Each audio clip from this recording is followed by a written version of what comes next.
Greetings, everybody. Glad to have you with us. This is this is the fifth in a series of monthly calls I'm calling Living Between Worlds. I'm calling it that because that's where we're living, between the old world that we can see is dying around us, the new world that Arundhati Roy says that on a quiet day she can hear it breathing. And between the old world and the new ground, she said, it's the time of monsters. And here we are in the time of monsters. Monsters can be dangerous. They can be terrifying. They can be the harbinger of some kind of change. And we don't know what it is. We're between worlds. And we've been exploring that from the perspective of history, strategy, mood, personal action, many realms in that world. I was thinking of skipping the call this month, just to take a break and let the dust settle a bit. And frankly, because I've been in a very strange mood the last couple of weeks. In the wake of the IPCC report, the Code Red report the UN came out with a week ago Monday, the breakout of Delta virus, the fall of Kabul, and the list goes on. My mood was dark, uncharacteristically dark for me.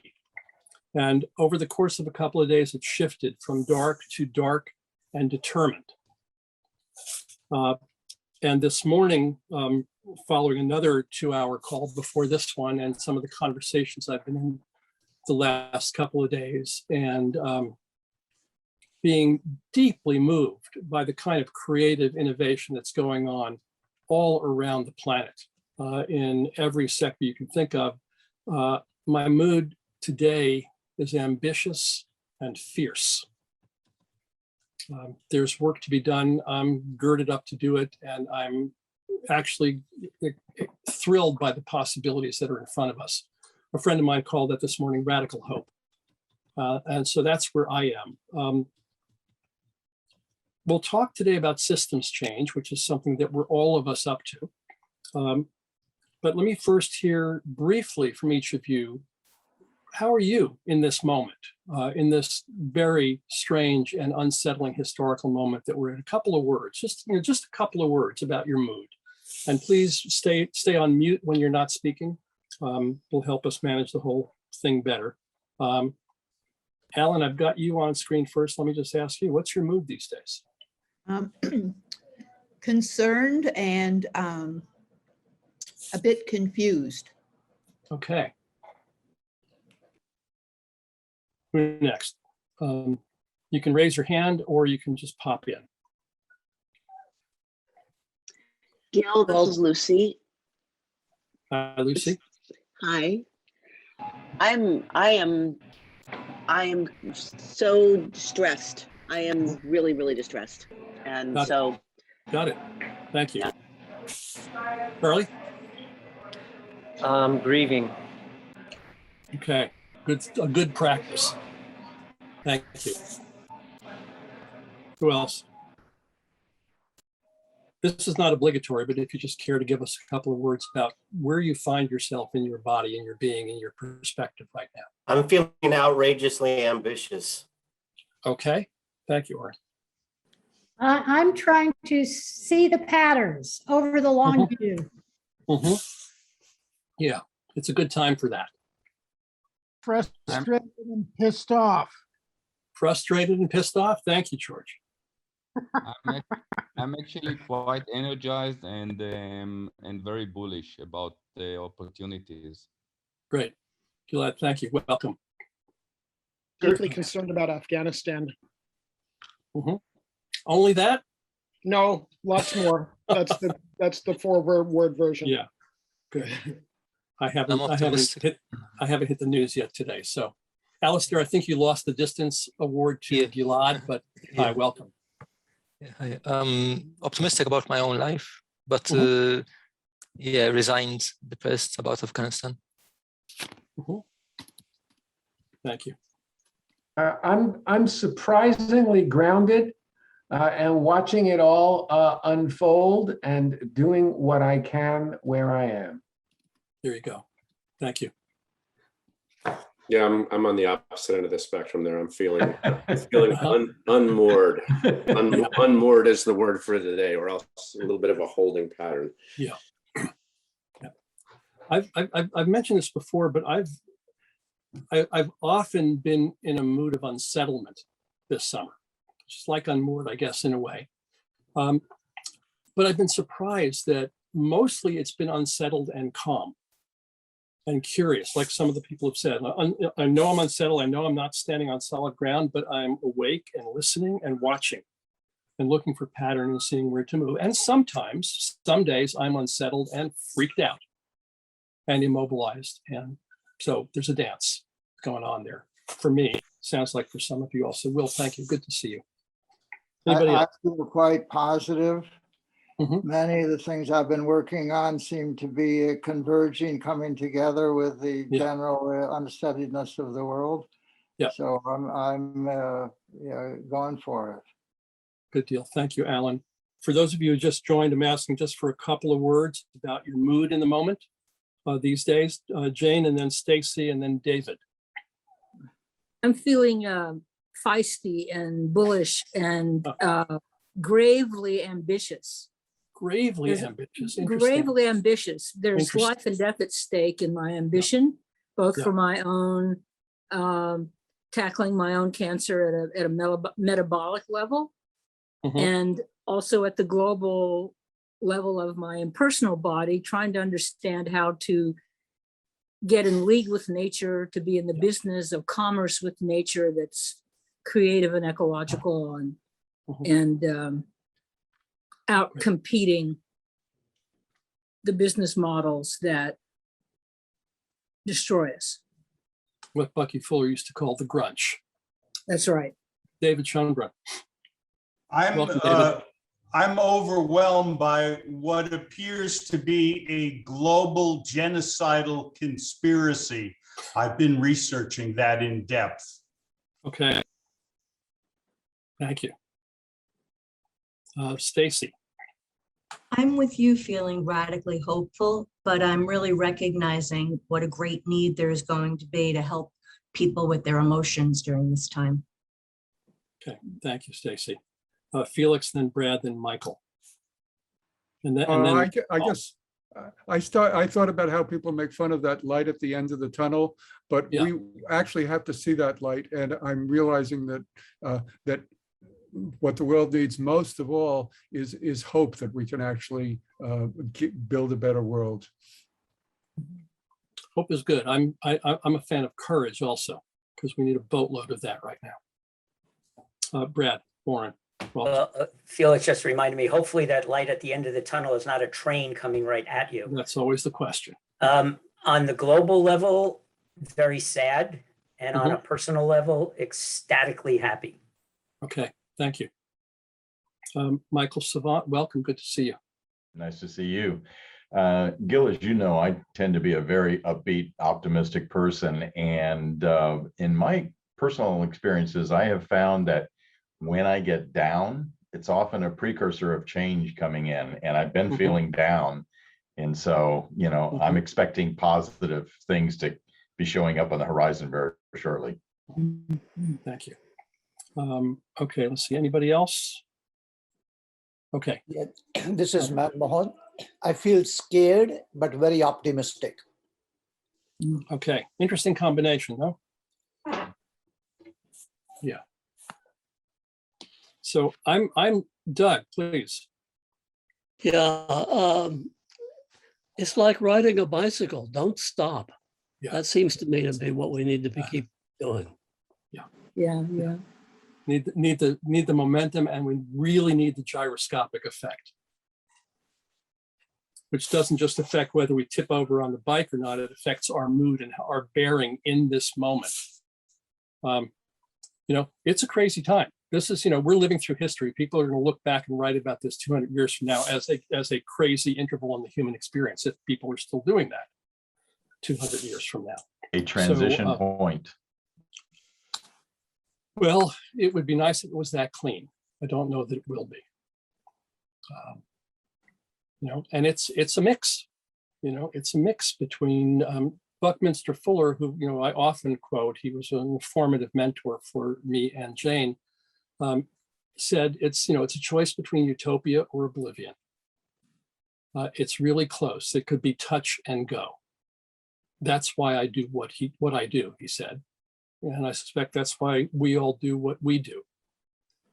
So I wanted to open a conversation with you about systems change. That's been in the background of our previous conversations. It's in some form or another, it's what I think everybody on this call does in some way or thinks about, certainly. I don't know all of you, but for those of you I know that that's what you do. And I suspect that's some of the attractor that's brought the rest of you to this. And that's a complicated story. I don't know, some of you may have had a chance to read the interview that Joel McCower published in GreenBiz yesterday. I sent you a link to that last night. And he talked with a number of us about, well, what is systems change anyway?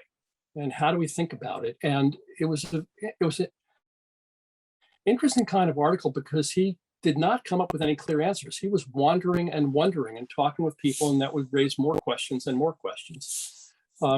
But maybe this is one of those things that you know it when you see it. So let me ask you this. I'm not going to ask you about what's a system. That will take us off on a big side conversation. And I'm not going to ask you yet what is systems change. But if we're going to talk about changing systems, maybe it's useful to think first about how do systems not change? What keeps systems in place as they are? Inertia. Hmm? Inertia. Inertia. What does that mean? Habit. Habit Okay. is one of the strongest, in my opinion, habit is one of the strongest human things around and causes most of us, 90% of our day is pretty much habit. And unless you break it apart with a which is not entirely a bad thing. No, Because as Greg definitely Benson not. said, you don't want to be conscious of anything you don't have to be conscious of. A lot of stuff has to be automatic. And habit, like you're saying, is Alan, can I ask you to mute your mic, please? Can, thank you. And everybody, if you're not speaking, please mute. Habits are not just something that happen to us in our own bodies. We have habits in institutions. We have habits in cultures. We've always done it this way, easiest downhill path. So there's that. Doug and then Elena. One way to get people into a discussion about why things don't change is to ask them if their project started to be successful, who would resist? Mm-hmm. It's amazing how good. Let's come back to that one, Doug. Hold that if you would for a minute. Elena and then Lucy. I would say that a lot of the problem is we've got too many positive feedback loops, particularly around misinformation, and not enough negative or error correcting feedback loops that are trusted by everyone or most people. Could you give us a 30-second definition of those two terms for folks that may not know them? Sure, sorry. A negative feedback loop is a correcting feedback loop, like the homeostasis that keeps our body temperature where it's in a healthy range. Or the thermostat in your home. A homostat is a balancing mechanism. Yeah. We've got piles and piles of them in our body, sugar level, salt level, etc., and all throughout society. Positive feedback loop is an enhancing, like an arms race or falling in love, where the feedback leads to more of the same instead of saying, oops, too much, less of the same. Which could be an affirmative intentionally generating loop, or it could be a break in a negative loop. It could be that too. Thank you. Lucy. I was going to say mediocrity. I mean, back to your original question, Gil, what keeps people... Unpack that a little, Lucy. How does mediocrity keep things the same? I think when we have people who are innovative, you get change. When people are, when people are not, maybe it has to do with habit, as someone earlier said, that we put one foot in front of the other and we keep moving, and we do so with a level of ennui or mediocrity. I think that things stay the same. You need to have innovation. Yeah, thank you. I think it's actually worse than that, but let's keep going. Okay, well. Something else you want to say? No, I just wanted to, if you were going to say something worse than that. No, I'll come back later. I You'll think. come back? Okay. George and okay. then Gilad. Do people know Eric Hoffer's, his favorite book, The Ordeal of Change? He begins the book when he was a farm worker, and he's laying in his bunk in the bunkhouse, and they've just finished picking peas, and he's worried because the next day they're going to start picking beans. And he's looking at himself, worrying about the change from picking peas to picking beans, and wondering why it is he's worried about even such a minor change. Change is scary. The change from picking peas to picking beans is scary. Imagine how scary it is to think that we have to change our whole economic system. Yeah. And the change from peas to beans was scary because, did he know? Did he have a suspicion? It was a change. It was a Fair change. enough. He'd been picking beans for a week and a half. He'd been picking peas for a week and a half, 2 weeks, and now he was going to do something else. Well, let me say it's They going to weren't be up different. on the trellises, they were down on the ground. Yeah, and so it might not work. It might not go well. It might not go well for him, whatever. Anyway, there we go. Gilad and then Stuart. Yeah, I couldn't agree more. I think it's all about fears. I think it's a fear from unknown. I think it's a fear from failure. I think it's a fear. Gilad, you're really hard to hear. Can you speak up? Gilad, can you get louder, please? Yes, I know. Better. That's better. Can you hear me? Can you hear me now well? Yes.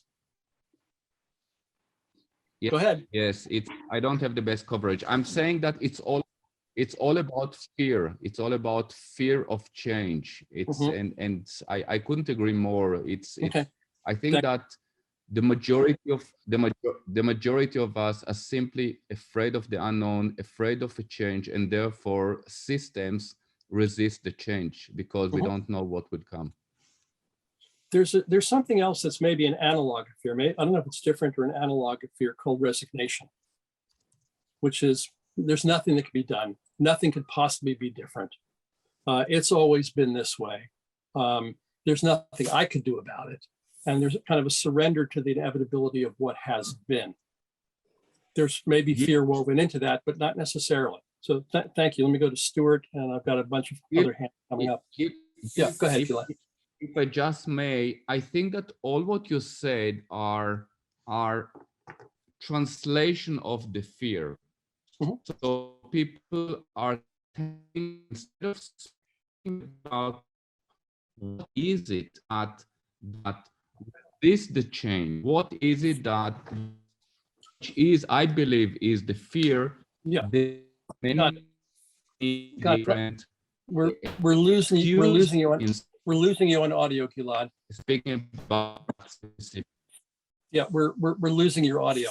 Let me just thank you for that. Let me just say for all of us that we don't need to decide between these various factors. These are all there. We all see this in different ways, have different experiences, have different interpretations of what we're seeing. I'm not going to ask you to vote on which is the number one. Let's just sort of see what is in the field that we are listening to here. Stuart, I think you're next. Yeah, thanks. It's something about, just drilling down a little bit into inertia. Growing up with a certain worldview, growing up with a certain psychology that things are going to be okay. It's kind of living in some ways, and I'm speaking personally with my head up my ass at times, that there are all these potential calamities and catastrophes going on, and thinking somehow that it's going to be okay. Self-delusion may be part of it. I mean, all of those things I think are factors. Thank you. Jane. I think that we have to distinguish human systems from other systems. I think for the human being, unconscious training goes a long way to describe how things don't change. I think the main way is by pretending to change and not being real change. Good. And I think one of the main jobs of corporate media is to maintain the pretense that things change. If we step out of the human experience for a moment, Jane, and look at natural systems, why does change not happen there? It has to do with rate and scale, the feedback loops, the sensitive differences haven't reached sufficient magnitude to trigger the change. So differences are detected that are not yet different enough. Well, there's also the homeostasis that Elena was talking about before, that, you know, that resistance to change is actually a healthy thing in a living system. If your metabolic parameters go out of whack, your body will attempt to self-correct to keep you alive, to preserve your identity as a living being. And so, you know, and we even have this in shock absorbers in our cars that smooth out the bumps, you know, make them less perceptible. In living in a body, you know, growth and repair and inflammation and eating the enemy, these are all part of how we maintain homeostasis. Allison, and then Chauncey, I want to welcome you and ask you a question if you're still, I saw you join, I think you're still here somewhere. Allison? Yeah, I think that we tend to feel really busy, and you know, change happens. It happens cyclically, so it's always happening. But like what has been said so many times, the patterns that are ingrained in us, we don't even recognize or see. Or when we want to take action, knowing which direction to go towards, and being a part of a group wanting to map economic ecosystems, talking about it, and saying, okay, so what are those, how do we know if we're successful and on the right trajectory if we can feed in different designs? Well, on one hand, we could go towards peace. On the other hand, we could go towards justice. And just simple things like that. On one hand, we can go towards regeneration. On the other hand, we can go towards private property. So the sense of what the right direction is to go, or how to come to a consensus, or how to understand each other even in terms of our communication, that feels challenging right now to me. That feels like a big challenge. Thanks. Gotcha. Chauncey Bell, are you here in the room, or did you slip away when I wasn't looking? Okay, I guess he slipped out. Let's see. He's still here. I'm here. Oh, okay. I was muted. Yeah, there you go. I didn't see you on my screen. My screen, I guess, is too small. Chauncey, we're talking about the theme of systems change, and the question I asked is, how do systems not change? And I thought I might put you on the spot and give you a chance to answer that question, or speculate in that territory. Let me put it that way. Gil, say a little bit more. Give me context. How do you mean? How do systems not change? You're talking about systems, the word systems. You know, Jane's talking about systems in the, you know, in the nature notion of systems. Yes. You say systems, I think, in terms of the systems that we human beings construct. Yes. Which one? Both of those. Brad was talking about habits. So it's the system of a person, of an individual person, or a person in a group or a family. I'm speculating that there's some through line that connects the not changing in all of those. Well, I think I can't remember which paper. I think it's in a paper that I called Wise Organizations that I talked about how when we construct, when we go to work to change a situation, there are good reasons why we very often end up with the same thing. We end up using new tools to do the same old thing that we were doing. I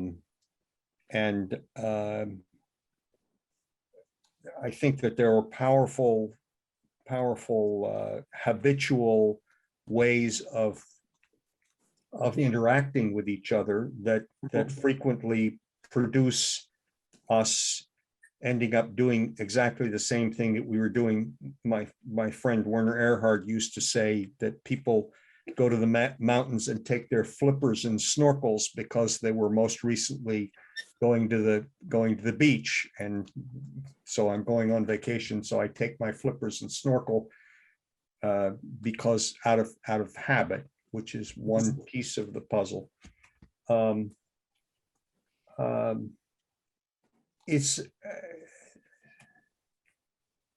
I think the culprit here is, and maybe that's part of what you're looking for.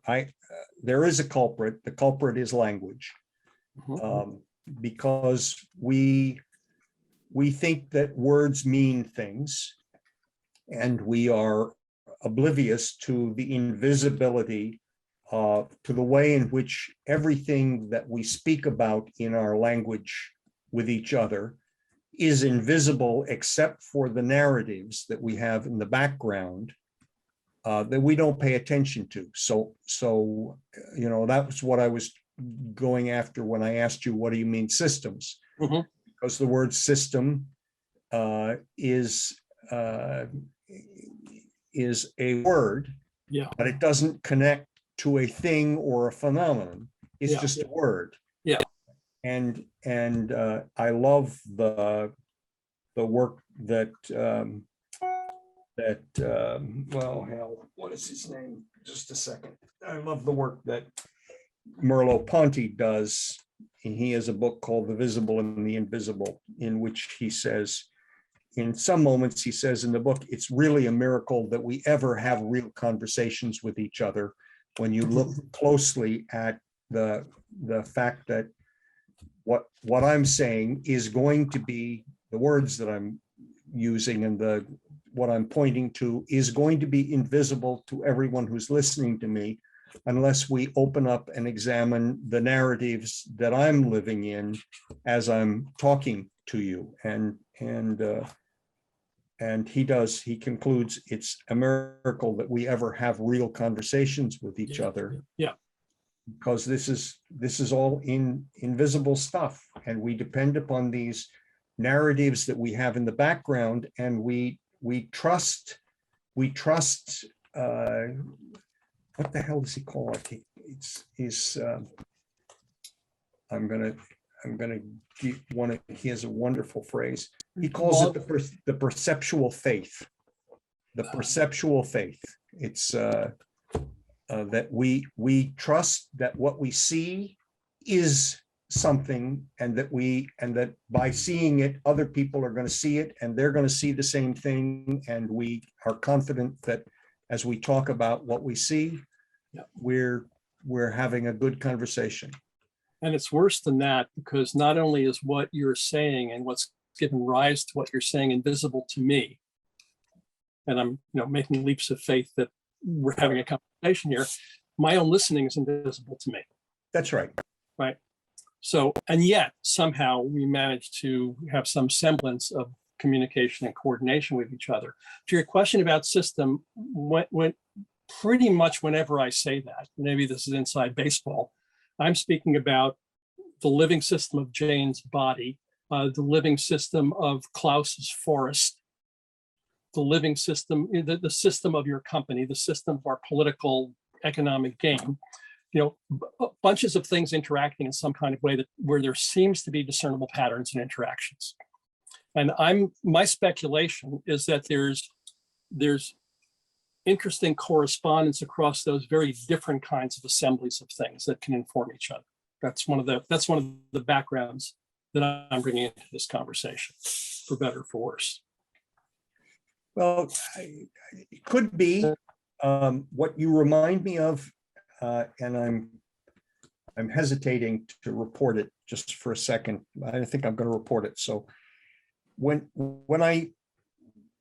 shortly after I met Fernando Flores and began to work with him, I was reading his thesis in which he speculated that we human beings coordinate action by doing speech acts with each other. It is a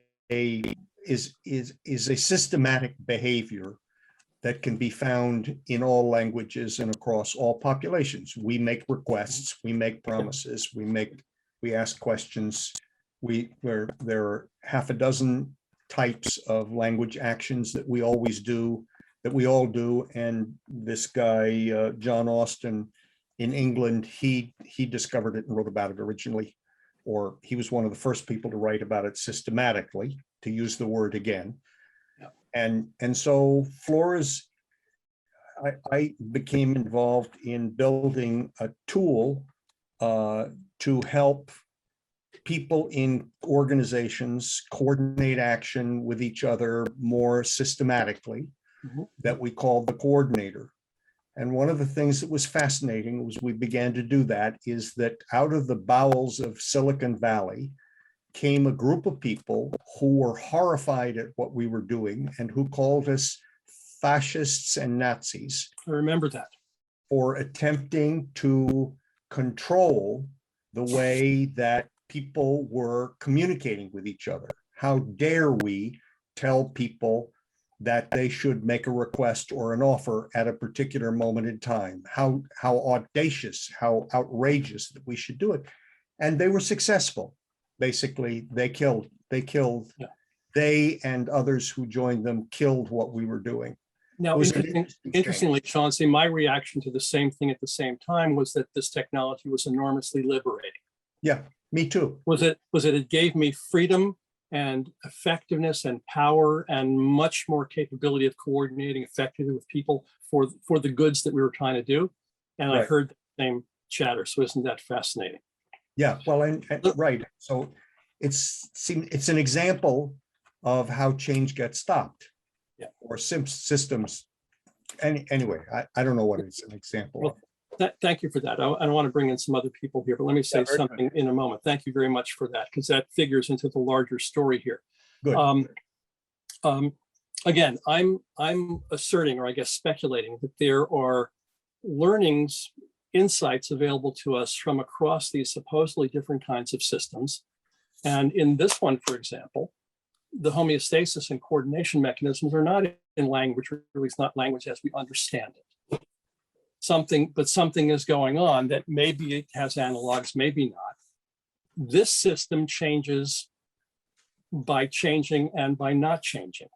How does it change? We change through genetics and mutation. We change through accretive structures, things growing on existing things. Think about the form of the sunflower in the Fibonacci spiral.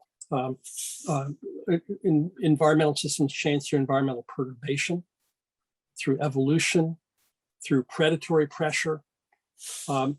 We can name those things in the living world. In the world of cultures and norms and social relations and mind and mindset, which is the territory that we're playing in when we're talking about transforming the global economy. I have found over and over again in my 30 some odd years of advising companies that the technology is the relatively easy part of the transformation. It's the humans that are challenging. The hard stuff is easy and the soft stuff is hard, as some people have said. So, that's where the inquiry here is aimed. Chauncey, thank you. Let me go to, I've got David, Alan, and Shell. Please be succinct if you can. Others of you, there's a bunch of you here who haven't talked much on these calls. I want to welcome your voices if you feel comfortable sharing. David, to you. Three quick points. The first, I wanted to connect the notion of habit with your notion of the gyroscopic effect of the bicycle wheel. I think habits serve that function. Second, Tina, there is no alternative, is a very forceful expression of there is no system change possible. And finally, from my world, What I see holding back change is self-interest. The people that receive benefits from the status quo are desperately holding on to it. Thank you. Thank you. Well, you know, self-interest, but also perceived self-interest, which are not necessarily the same thing, but work in very similar ways. So thank you for raising that. And yet, for change to happen in social systems, people's perception of their self-interest has to shift. Yeah. And we've seen that happen in history, you know, and we can name the time. So that's intriguing to me. And what you said about Tina, I actually heard it first the other way. You know, I look at the world we're facing now and I say there's no alternative but to change it. You know, in the Israeli War of Independence, 1948, one of the slogans there was "Ein brera," no alternative. We will either succeed or we will die. There's no third option here. And some would say we're in that situation now. That stasis is not an alternative for us. David, thank you. Alan, and then Michelle. Yeah, thank you. It's very interesting. Most of these discussion is how we people in our mind prevent change.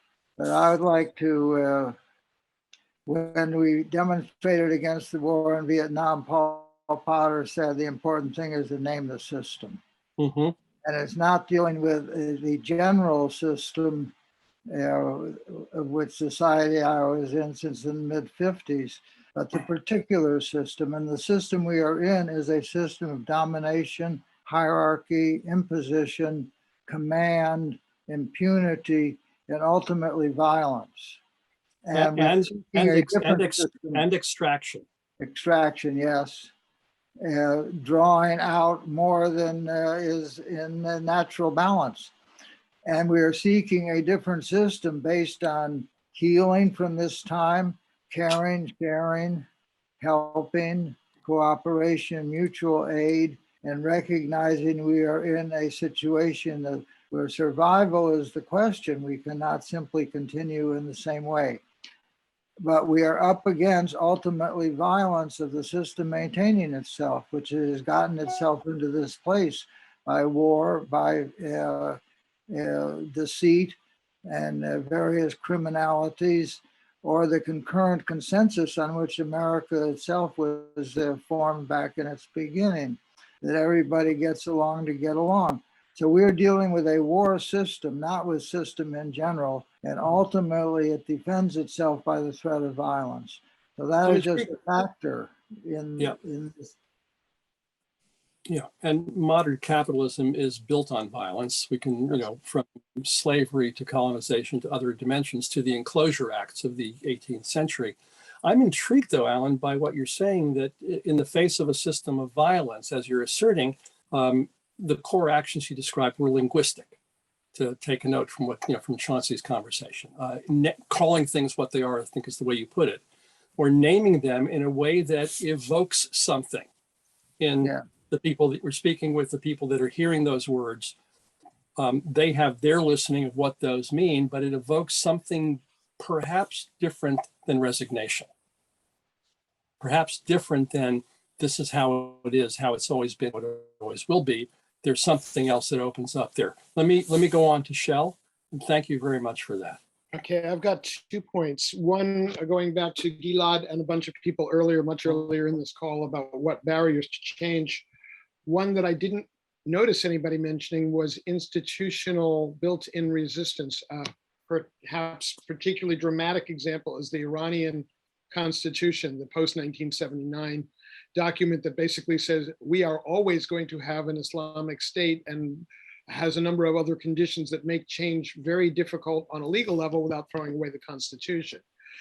We see that in the responses of all sorts of bureaucracies, government, private industry, academia. The institutions themselves have built in what they see as survival mechanisms, but often resistance to change is not a very good survival mechanism, because change is going to happen whether or not. And then the other point, so it's not that people are carrying it out, it's that the structures that some people set up maybe 5 generations ago are now a big heavy set of handcuffs. People can't figure out how to move out from under the bureaucratic restrictions that were seen as necessary. And if you think about how often did we have somebody try to blow up an airplane with a shoe bomb? Once. How often do we take our shoes off at the airport? Every single time we fly. Well, that was very rapid change. Then that's that argument was against a what you're rapid, saying, right? Yes, but now the next bomber isn't going to have it in his shoe. It's going to be somewhere else. Of course. So it's an exercise in futility. But the other point I wanted to make, Gil, you said that nature doesn't change, and I'm going to challenge you. Nature No, I didn't changes say all that. the time. I didn't say nature doesn't change. I said it changes by changing. Okay, I missed that. I heard you say something that sounded like nature's essentially static, and obviously it's not. Well, it's, what I was trying to say is that there's this dance of static and dynamic. It's dynamic. It changes in order to maintain. And Elena spoke to that earlier on, the homeostatic process of how my body manages my blood chemistry. Yeah. So, if things go out of whack, different processes emerge that bring it back into the fold. It's preserving identity in a way, which is, what the bureaucratic systems you're complaining about are also doing. It's hard to imagine a system that isn't designed in some way to maintain itself or preserve itself. And nature does it through very big sweeping changes in order to maintain a very large and complicated whole. But species go extinct, wind patterns change, all of these things in an effort to get the balance back. And I think we're seeing that certainly with climate change. The Earth is fighting back against human intervention in the last 200 years. I'm not going to anthropomorphize it, but yeah. Alistair. Thanks, Shel. You mentioned the linguistic aspect of change, and I just wanted to mention George Lakoff and his work on metaphors and how they affect us. You want to say any more about that? Not much. I don't really know much. But, One of the things that Lakoff said is that in political conversations in America is that factions create frames, was the word he used, to basically set the boundaries within which the conversation happens.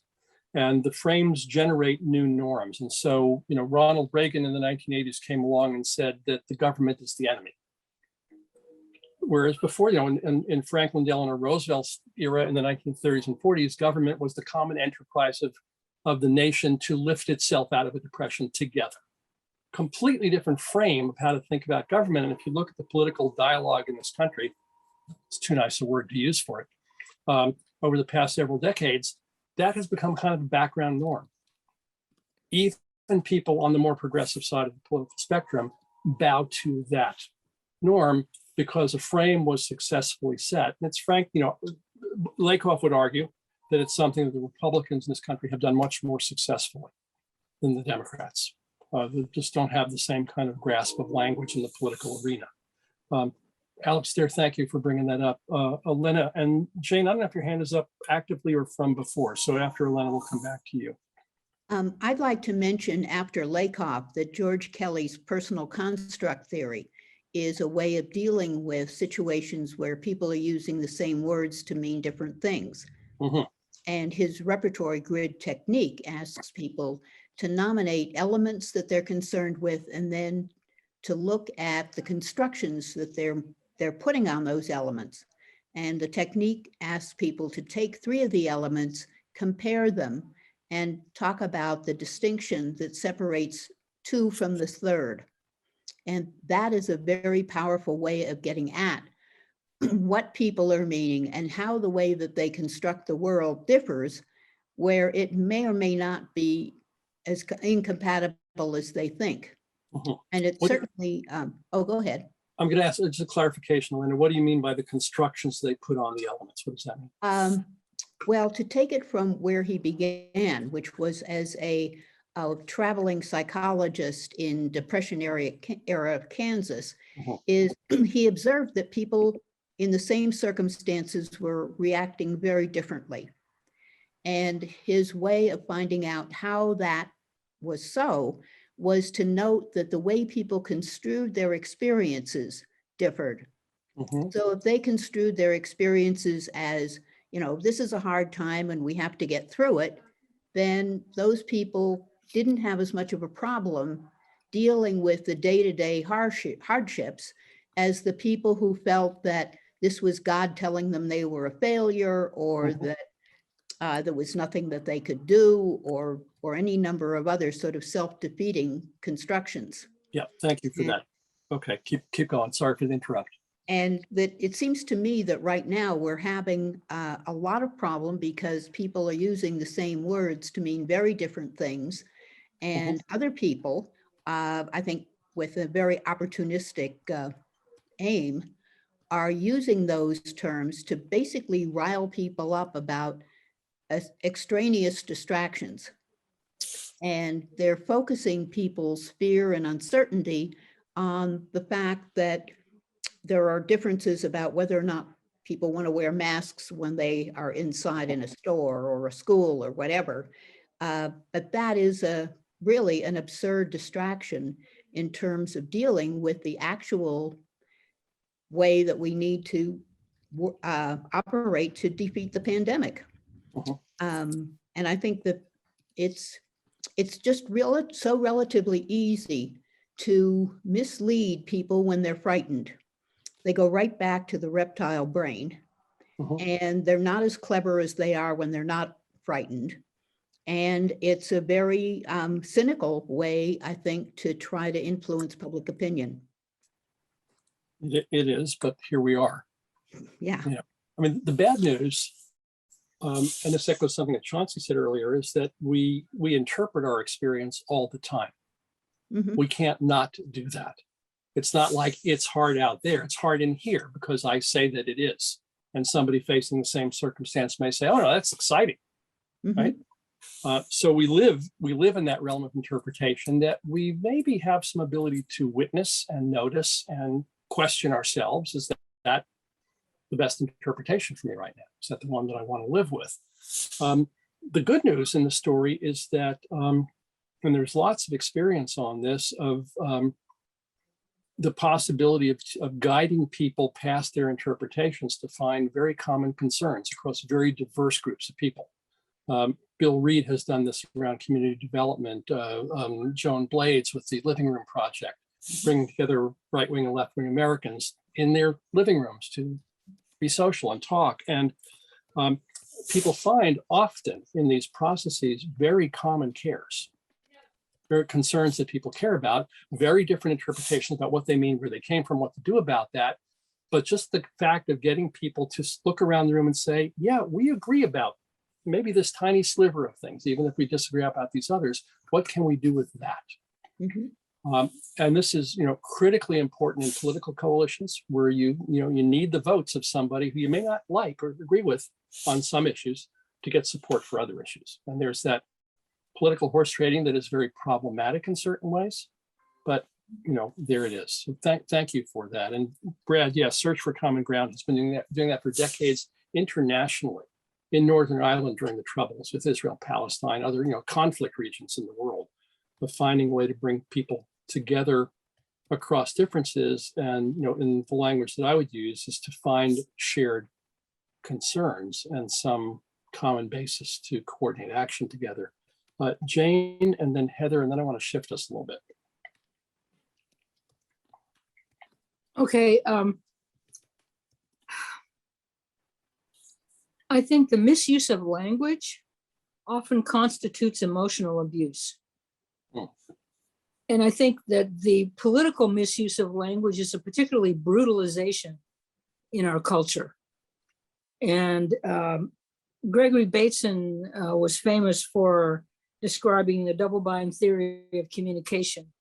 And I think we're often involved in that politically. What's called gaslighting, I think of as an example of that. And it all has to do with this.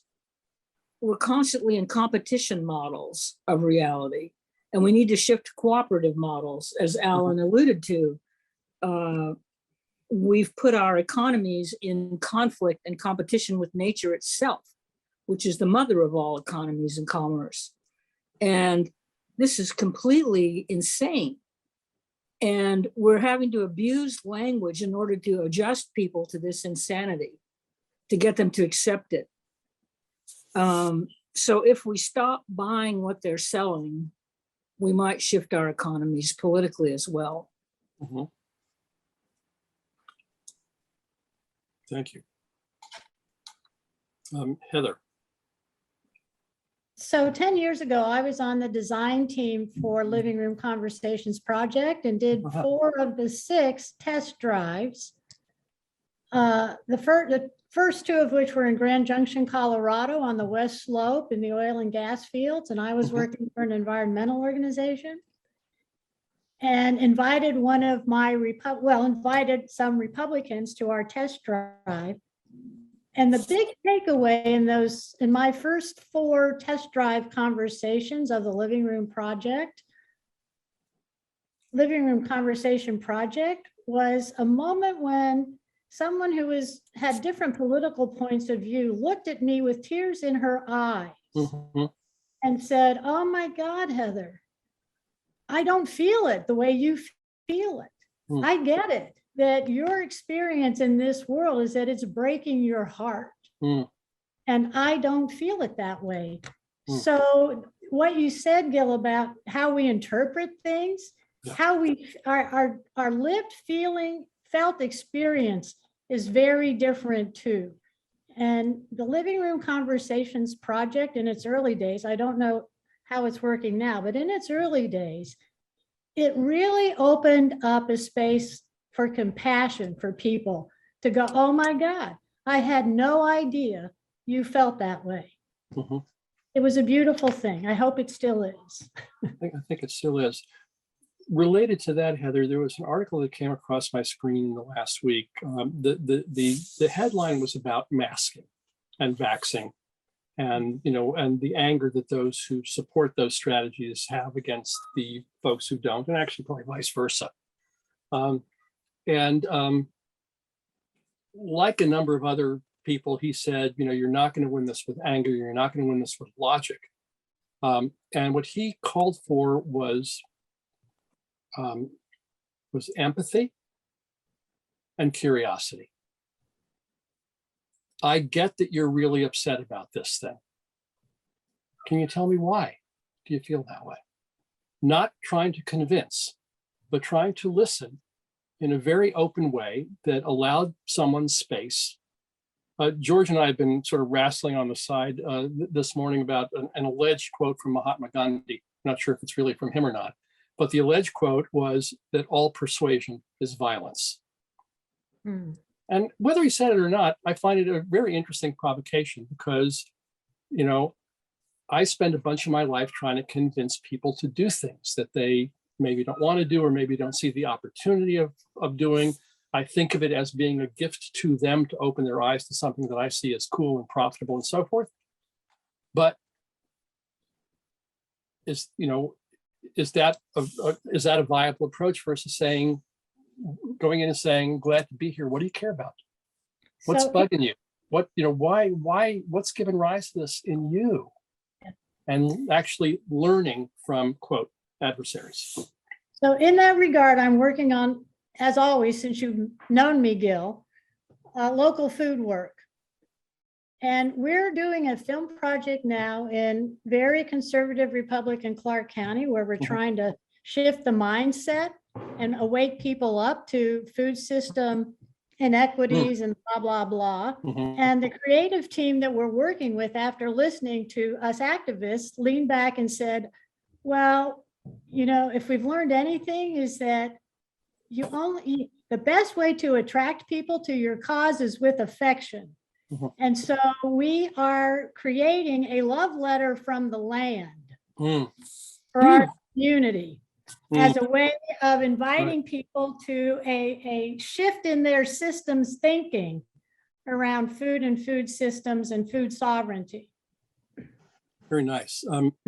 Heather, please meet Klaus Major, who's on this call. Klaus, please meet Heather. It might be fruitful for you guys to have a conversation. Hello, Klaus. Not to put you on the spot or anything, but that's one of the things I do, okay? Yeah, thank you. All right, I said that I was going to shift the frame after Heather, but let me now go to Jane first and see what TR are you writing. Yeah. Yeah. Thank you. Jane? I shouldn't have my hand up, I'm sorry. Oh, okay, fair enough. So this has been juicy. I'm intrigued at where we've gone, some of it not what I expected. I'm grateful for it. I want to zoom out a bit because I opened up suggesting that we talk about systems change, which is maybe different than change. It's talking about change of systems, which are by their nature more complex. Systems change implies a breadth and a depth and maybe a durability of impact. You know, whether we're talking about, some of you have said changing the economic system, changing the agricultural system, changing the way people interact in a community.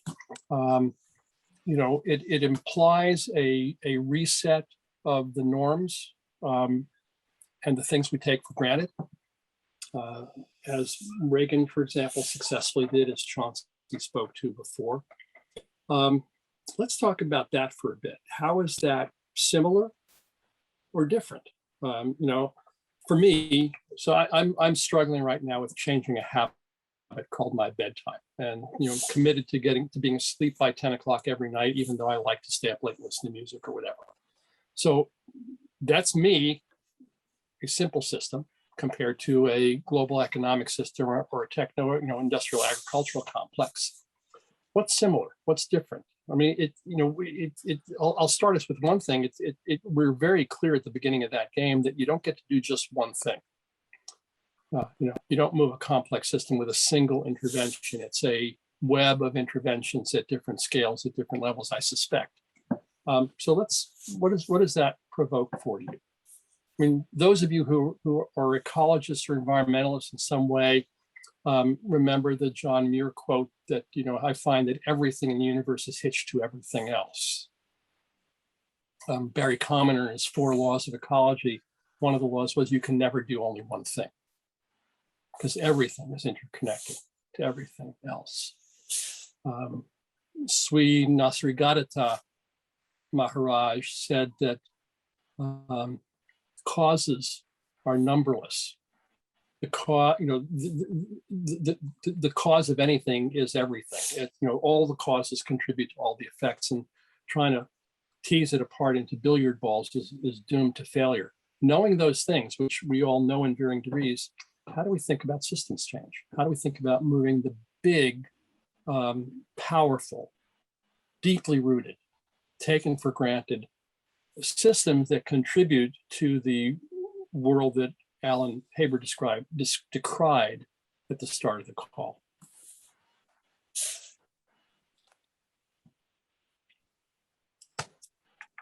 Stuart, and I'm asking this not just to a group of curious people. I know that, you know, most of you are operating in these questions most of the time, maybe not always consciously, but your lives are in this territory. That's why we're here on this series of calls. Stuart, please. You're on mute, Stuart. Exactly true in terms of being in this kind of inquiry. And it's interesting, there's a way in which I'm trying to write my way through it to see what comes out from deep inside. And one of the places I find myself going to is leaning towards authoritarian systems as the only way to change this on a large scale. I look to Israel and to Chinese communism as you know, recent historical systems that have achieved massive change in short amounts of time.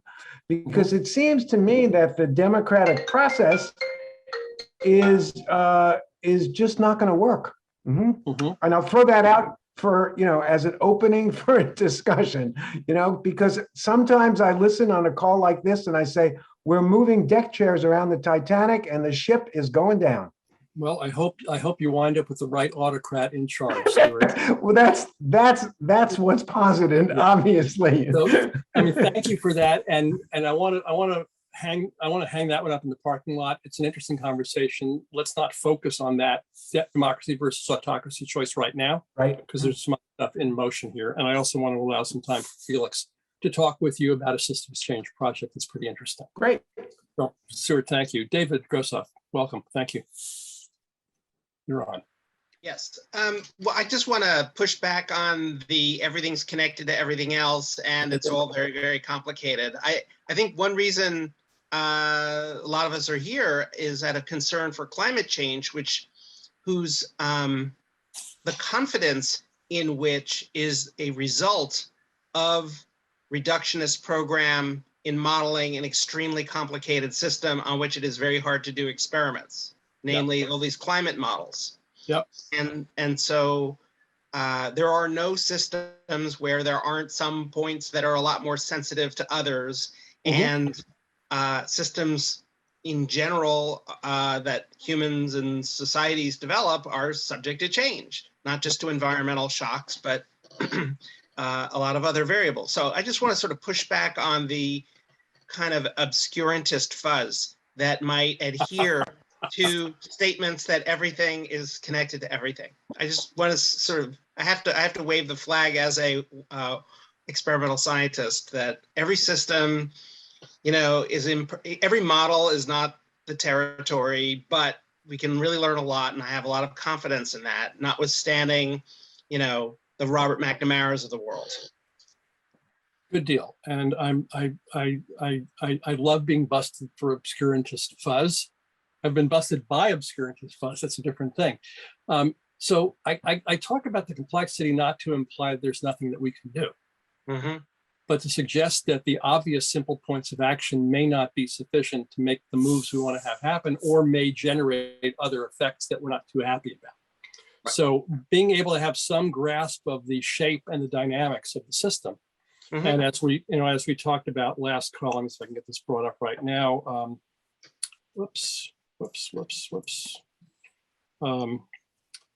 Danella Meadows, scheme for the places to intervene in the system.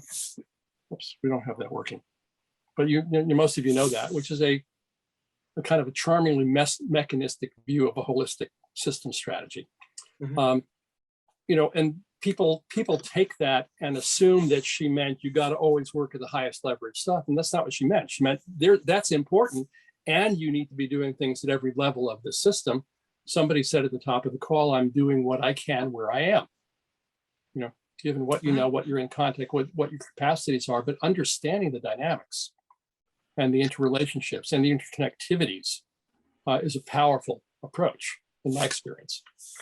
I couldn't agree more. And I just want to say that one thing that puzzles me is the quest for the single best thing to do, or three things to do. When you look, so I had a conversation with a political scientist who's a close friend of mine. And he said, the climate change movement should look to the Negro civil rights movement. There were many different types of effort underway simultaneously. And to give a feel for the texture of what it was like outside, like the best documented and most famous official episodes, there's I think it won an Emmy or something, a documentary from 30 years ago called The Strange Death of Jim Crow, about how Houston desegregated. And it involves basically pretty wealthy Black bourgeoisie who couldn't risk as much, underwriting and supporting in various ways the younger college student and young people who were putting their asses on the line and getting arrested and sometimes beat up. And I don't want to summarize a whole movie, about a different social movement, but it gave me such a under the nails sense of the texture of actual social change from a lot of different people doing what they can do, their particular powers and resources, in concert with others towards a common goal. Not trying to fix the entire world, but if the goal is to desegregate Houston without totally poisoning race relations thereafter from getting, a victory that's Pyrrhic, this is how you have to coordinate a lot of different pieces with different strengths and weaknesses. And thank you for that. And one of the things that happens there is some degree of common view of what the system is, or what we, how we name the defects, as Alan was talking about. Scott Spann, among others, does a wonderful process of bringing together large, diverse communities and working together to map the system, to identify like what are the pieces, how do they connect with each other, what are their interrelationships, which causal loops can you see there? And the process isn't complete until everybody in the room, might be 30 or 200 people, everybody looks at the wall and says, yeah, that seems to be what there is here. Different question than do you like it? Different question than what do you think we should do about it? But just to get, to get a diverse group of people to say, that seems to be the world that we're living in. Opens up the possibility, David, for exactly what you're talking about. Like, I'm in the back row and I say, I'm interested in that piece. And I think I have something to contribute to that piece. And you do, what you want. We don't have to all forge agreement on what the strategy is. We can proceed in multiple directions. Let me go to Alan and then Klaus, and then we'll do another shift. Yeah, thank you again. The way I see this is that the human species for 5,000 years has been within this war system and in some moral struggle toward peace, toward cooperation, toward being human with one another. And there is this structures of domination of the state, of the armies, and so forth. And what is needed is to raise this moral struggle into some metaphoric in the sky passion play, that people can say, I'm in the war system. People can say, I want out, I want the other way, I want the peace system, I want to be one of the heroes of the future. Somehow that individuals can place themselves in the larger struggle as to maintaining the system or changing the system at its most fundamental level. And I was struck as a child in Germany, witnessing the passion play at Oberammergau, where the whole community was engaged with this struggle in the sky.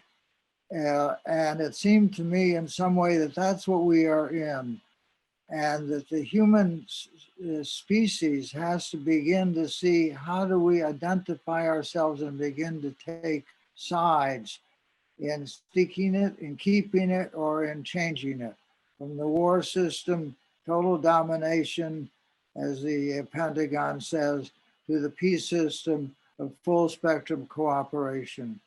Some mythic level in the sky to identify with beyond the simple struggles that we have in our particulars. I just want to put that pebble in the pond because pebbles in the pond, and I see ripples. It's not just about the Pentagon; it's also about my neighborhood.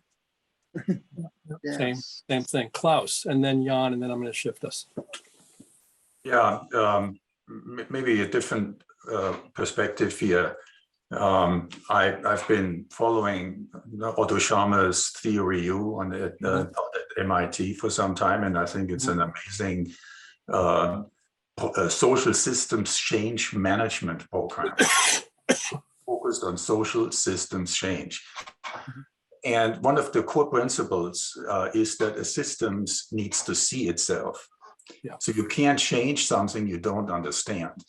So I'm working with a group of NGOs in the federal policy spectrum for the Sierra Club, Citizen Climate Lobby, Business Climate Leaders, and so on.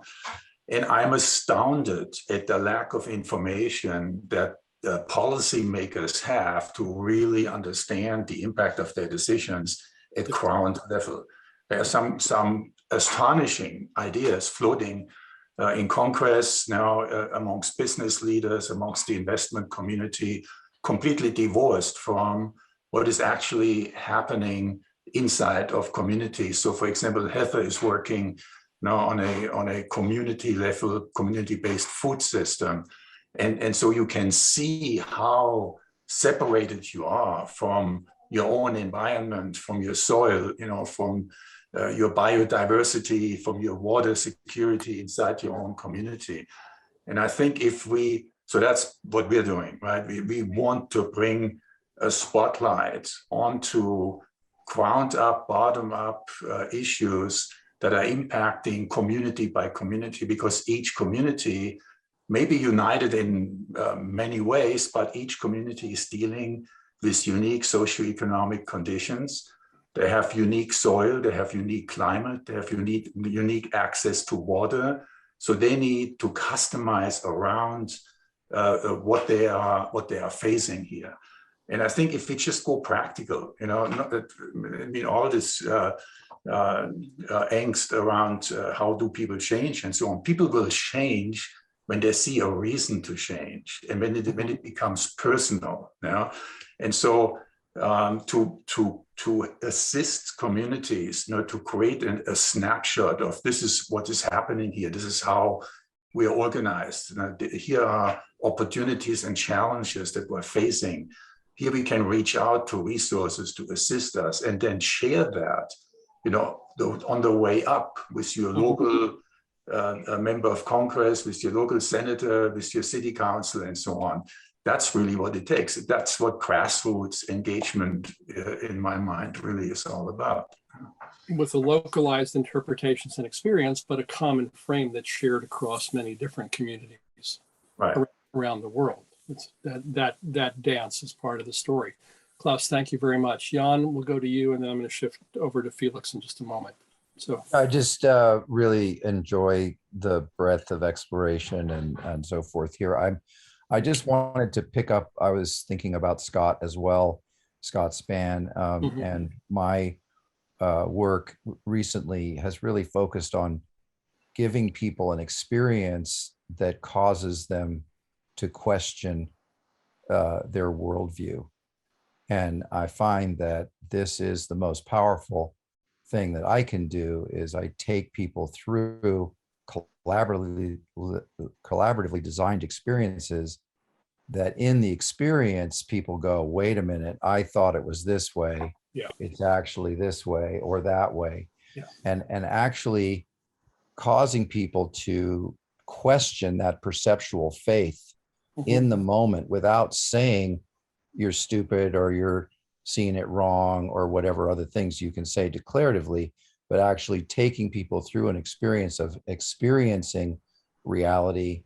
I call it, we bring spirit to money and joy to work by co-creating environments in which everyone can give their gifts. And I find that when I create these environments where the gifts start being given, people actually realize, oh my God, a significant portion of the things I've been thinking are either pure hallucinations or paranoid, thinking, and that actually what's going on is something over here that I hadn't really noticed. And somehow we have to be able to give a lot of people those experiences to cause them to question their own perceptions and begin to maybe start working with language and perception in a different way. Jan, thanks for that. I'm intrigued by what you're describing. I want to talk with you more about it. I will question whether you're causing anything to happen, given what I said about cause and effect before, but you're certainly creating a situation in which something happens, in which something arises in people in their own experience, in interaction with you. And it reminds me that if we're talking about systems change, the big system at the background of everything we're talking about here is the system of, oh, well, everybody knows that. Yeah. And no, maybe we don't. We could go. I want to just add one other thing, which is this briefly using the same words for different things and different words for the same things, which we're all doing. The only solution to that is to develop what we call sacred glossaries, where within a particular situation, we agree that when we're using these specific words, we mean these things. And I haven't found any other way to deal with that. Well, that has to be done, live with the particular group of people. Yeah, exactly. Like what Scott and I do. Yeah. Thank you. So thank you, all of you, for this. We could go a lot further with the thread we're going to go on, but I want to take a moment to introduce you to one example of systems change from a guy who is a sort of serial systems changer. Just found this button on my dresser the other day. Should pass that along. Felix Kramer, longtime friend, the founder of CalCars, which was significantly responsible for plug-in hybrids coming to the United States. has been devoting his time for the past couple of years to climate activism in some very clever and creative ways. I've asked him to share his current effort with you. And if Felix, you can do that in, 5 or 6 minutes, give a little bit of chance for questions and discussion, and then 5 minutes for us to wrap up in time for our promised close at the bottom of the hour. So Felix, over to you. But it's not going to work if you're muted. Thanks so much, Gil. We've been comparing notes for over 2 decades, and he's been real helpful with activeallies.org, my project for intergenerational activism on climate change. Gil thinks I may be onto something that could affect individual philanthropy, especially. So I'm an ex-entrepreneur. I've had the privilege to be able to volunteer for over 20 years. I'm now in a new evolution, in addition to activism and advocacy, to thinking about how I give away money. I was very inspired by Mackenzie Scott, who's working real hard. So far, she's falling behind further, but working hard to give away $50 billion as soon as possible in Amazon money. Also the Climate Emergency Fund, a new foundation that's supporting cutting edge and grassroots donations. I'm 72, and as having become a grandparent and doing some financial planning, we discovered something surprising, which is that we have more money than we need for the rest of our lives. If we take into account medical catastrophes, how much we need, financial family obligations or intentions, we still have more. And so that led me to realize that the way people give away money with a will and a surprise and secrecy and shame doesn't make sense for us. So basically, I want to act with the speed that our opportunities and our crises merit. The name Emily's List, that comes from early money is like yeast. So money given now in the next year or 2 or 3 could be transformational in many, many ways. And so what I'm announcing, and I'm trying this out, I've been trying it out on individuals. This is one of the first public place I'm announcing it actually, is that I've decided to give away $1 million in 21-22 to bold and effective organizations that address all of our intersecting crises. And I've been trying this out on people, and some people, and one of the starting points is anyone who has high net wealth, not high net worth, remember, high net wealth over $10 million is basically in the position where they could do something like this. And there are, in the Bay Area alone, there are tens of thousands of people in that position. And so I like to backcast and think about what I'd ideally like. And I imagine what would happen if 1,000 wealthy people like that announced publicly or privately, anonymously, that they were going to do that. They were going to give $1 million away this year. That could be really, make a big difference to all the organizations in the Bay Area and the causes that they care about globally. And it could start a different kind of way of thinking about this. So that's kind of where I am. And I put in the early in the chat a link to to a Google Doc that's a one-pager about this. I just this morning posted a little about it at LinkedIn, and I'm looking to talk to people about it. A variety of different people. I've started having conversations with people who say, I might think of this. I'm having conversations with people who say, oh, I know somebody who might be interested in this. And others who say, I'd like to help advance this idea. And I plan to be hiring a project manager with climate justice background to help me on this. And I'd love to hear what all of you think about this. So that's it. And you can find me on LinkedIn at Felix Kramer if you don't have any other link. Felix, why don't you also put your email in the chat? if that's, or however, whatever way you'd like people to reach you. We don't have enough time here for a long Oh, yeah, conversation I'll about it. put my email in there as well. But put that in there. And, so here's strategic systems change. The system is wealth management, philanthropy, financing of environmental initiatives, technologies, and so forth. Felix has identified a missing piece or a missed lever in the system that can be targeted and resourced and have cascading impact. Any quick comments over the next couple of minutes? Both whether about what Felix is up to or about what ideas this opens up for you in your work. At least go check out the website. I'm multitasking, so I just went and looked, Felix. Amazing stories about the people that are working with you, and I want to read some more. I don't have the million myself yet, but who knows? Yeah, there you go. And look at the Active Allies website also. That's actually very pertinent to all of you, because that's about partnering up more senior activists like many of us with emerging talent in a kind of internship mentorship relationship. Very simple and powerful idea. In fact, shout out to Jillian Lee, who's my in the back producer on these calls. Felix hooked us up together for this purpose. So great idea. George.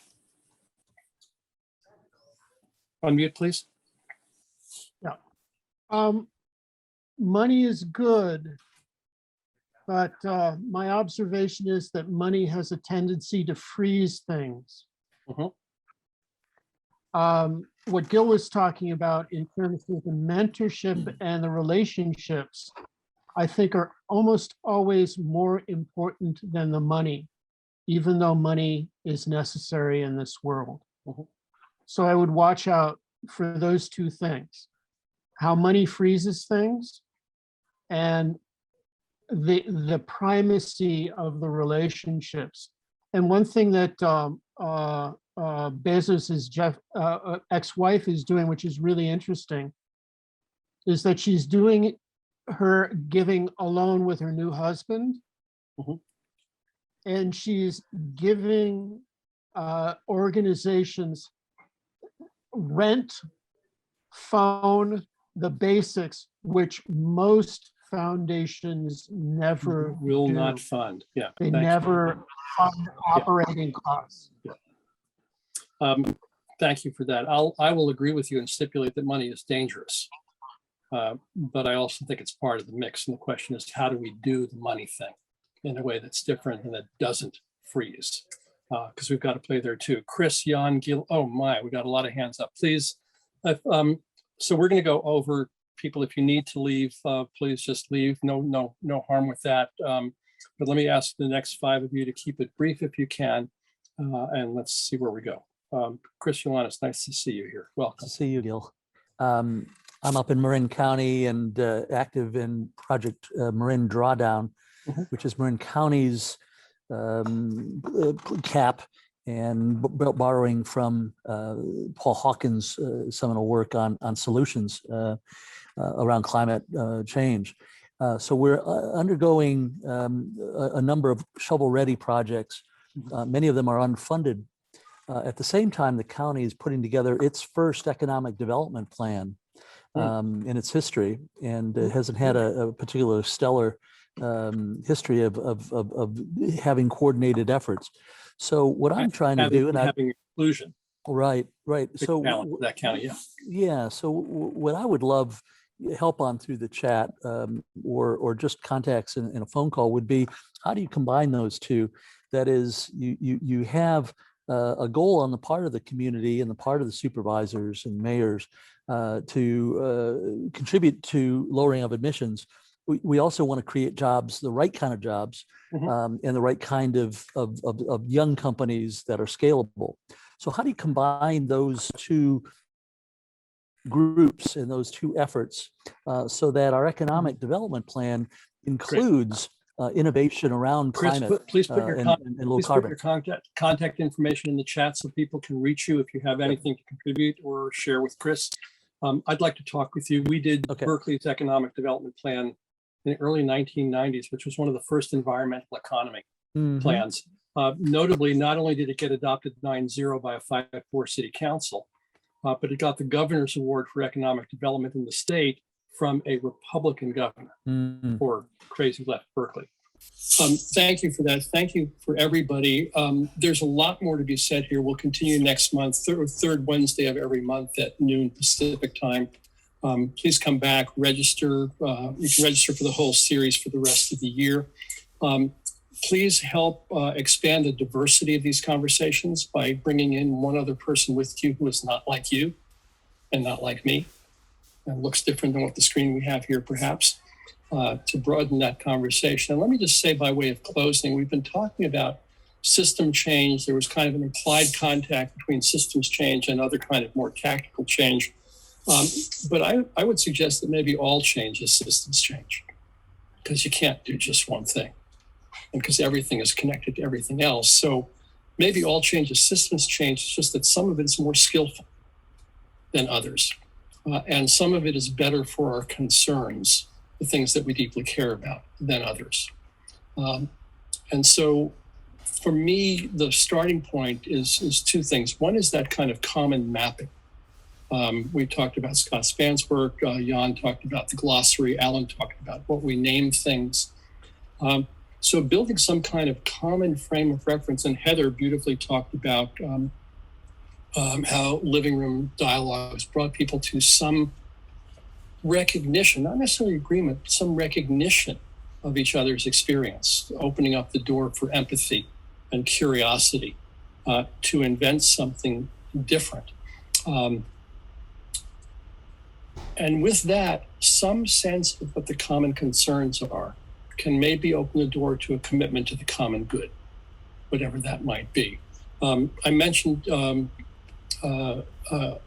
where in the email last night that we 2 years ago, I was part of a very interesting gathering at the United Nations and the World Bank looking at the future of capital. It was a very diverse group of 50 people from around the world, great ideas, lots of wrestling over what was it that we're talking about and how people wanted to name the project. And finally, we designated 3 people who are all major, innovators and leaders in the socially responsible investment movement. We said, go off in a room together and figure this out, because you all not only have experience, you have 3 really different ideas about what we're doing here. So if you can find some agreement, maybe that will be helpful. And a half a day later, they came back and they said, we're hearing 2 ideas that run through this whole story. One is systems change. Okay, good. But for the sake of what? Or systems change for the common good.